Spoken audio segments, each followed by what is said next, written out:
ये बात भगवान राम के जन्म से पहले की है, जब एक भील आदिवासी कबीले के मुखिया अज के घर बेटी पैदा हुई थी।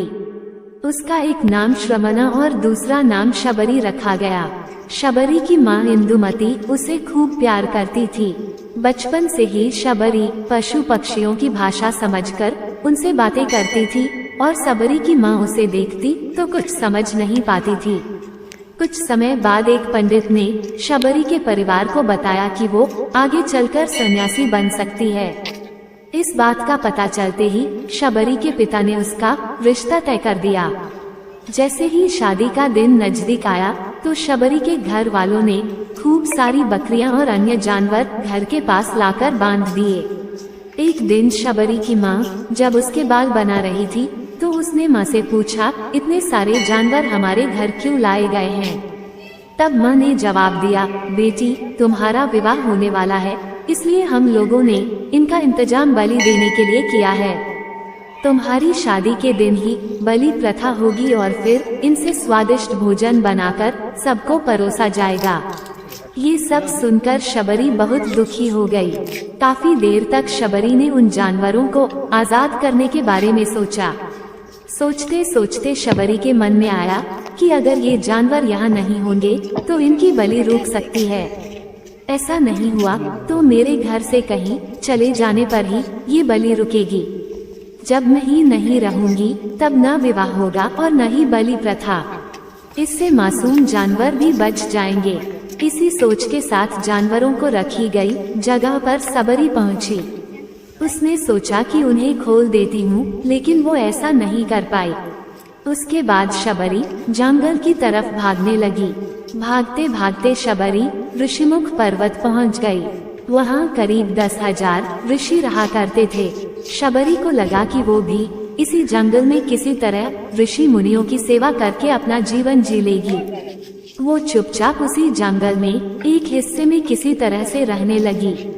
शबरी रोजाना ऋषि मुनियों की झोपड़ी के आगे झाड़ू लगाती और हवन के लिए लकड़ियां भी लाकर रख देती।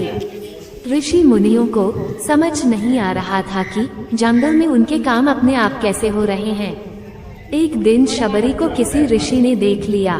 उसे देखते ही उसका परिचय पूछा। जैसे ही शबरी ने बताया कि वो भील आदिवासी परिवार से संबंध रखती है तो उसे ऋषियों ने खूब डांट लगाई। शबरी को इस बात का बिल्कुल भी पता नहीं था कि उसकी जाति छोटी है और उसे ऋषियों द्वारा जाति की वजह से अपमान सहन करना पड़ेगा। इतना सब होने के बाद भी शबरी हर ऋषि मुनि के दरवाजे पहुंचती और उनके आंगन में झाड़ू लगाकर उनसे गुरु दीक्षा देने के लिए कहती। हर कोई शबरी को उसकी जाति की वजह से अपने आश्रम से भगा देता था। ऐसा होते होते काफी समय बीत गया। उसके बाद शबरी मतंग ऋषि की कुटिया में पहुंची। वहां पहुंचकर मतंग ऋषि को शबरी ने बताया कि वो उनसे गुरु दीक्षा लेना चाहती है। उन्होंने खुशी खुशी उसे अपने गुरुकुल में रहने दिया और भगवान से जुड़ा ज्ञान देते रहे। शबरी ने भी अपने गुरु मतंग ऋषि की सेवा करने में कोई कसर नहीं छोड़ी। वो गुरुकुल के भी सारे काम करती थी। शबरी से खुश होकर मतंग ऋषि ने उसे अपनी बेटी मान लिया था। समय के साथ मतंग ऋषि का शरीर बूढ़ा हो गया। उन्होंने एक दिन शबरी को अपने पास बुलाया और कहा, बेटी मैं अपनी देह त्यागना चाह रहा हूँ। बहुत साल हो गए इस शरीर में रहते रहते। शबरी ने दुखी मन से कहा, आपके ही सहारे तो मैं इस जंगल में रह पाई हूँ। आप ही चले जाएंगे तो मैं जीकर क्या करूँगी? आप अपने संग मुझे भी ले जाइए, मैं भी देह त्याग दूंगी। मतंग ऋषि ने जवाब दिया, बेटी तुम्हें चिंता करने की जरूरत नहीं है। राम तुम्हारी चिंता करेंगे और ध्यान भी रखेंगे। शबरी ने राम का नाम सुनने के बाद पूछा, वो कौन है और उन्हें मैं किस तरह से ढूंढूंगी? मतंग ऋषि ने बताया, राम कोई और नहीं भगवान है।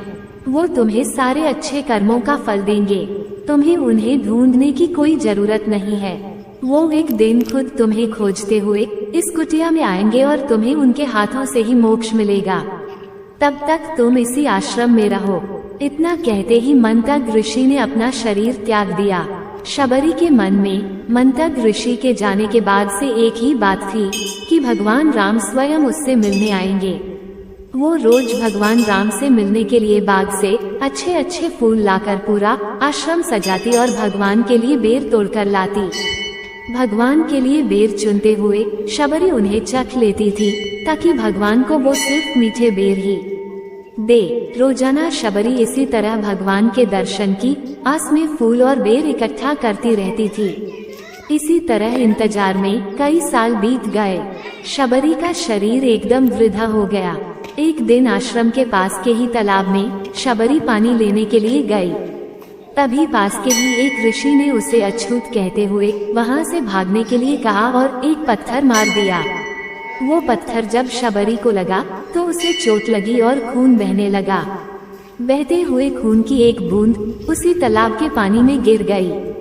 तभी पूरा तालाब का पानी खून में बदल गया।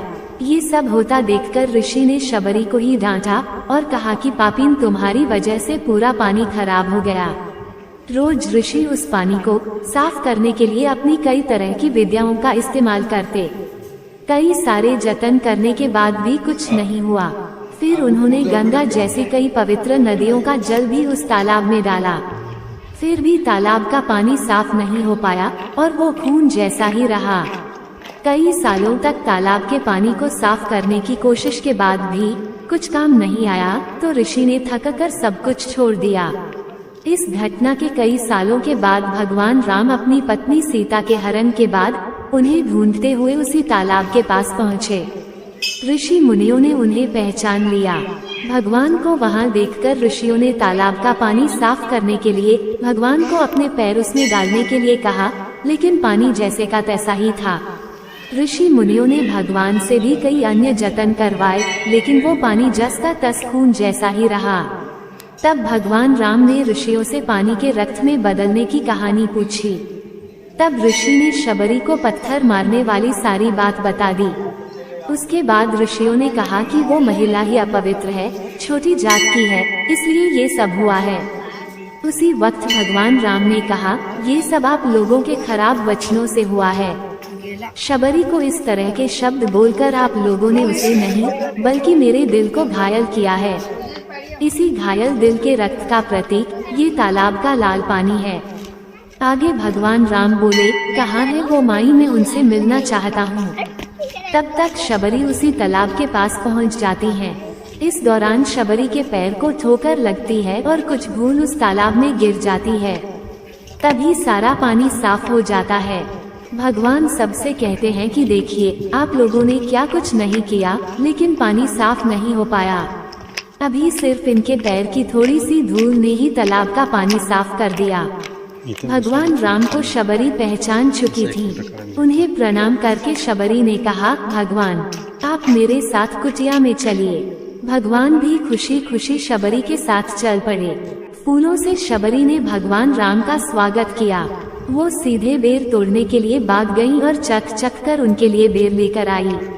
उन्होंने बड़े ही प्यार से भगवान राम और उनके भाई लक्ष्मण को बेर दिए। भगवान राम ने भी उतने ही प्यार से उन बेर को खाना शुरू किया।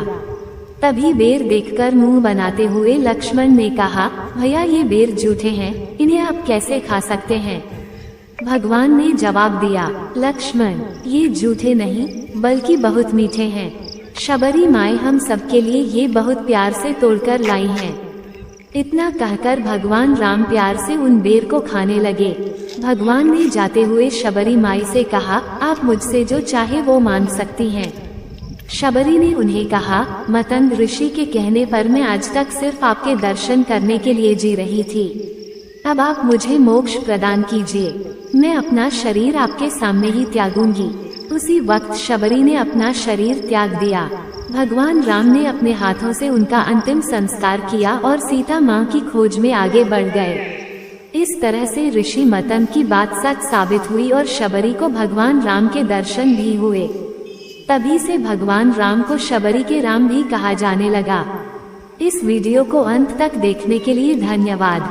कृपया चैनल को सब्सक्राइब करें ताकि हम सनातन संस्कृति के संरक्षण में अपना योगदान पूरी मेहनत के साथ देते रहें।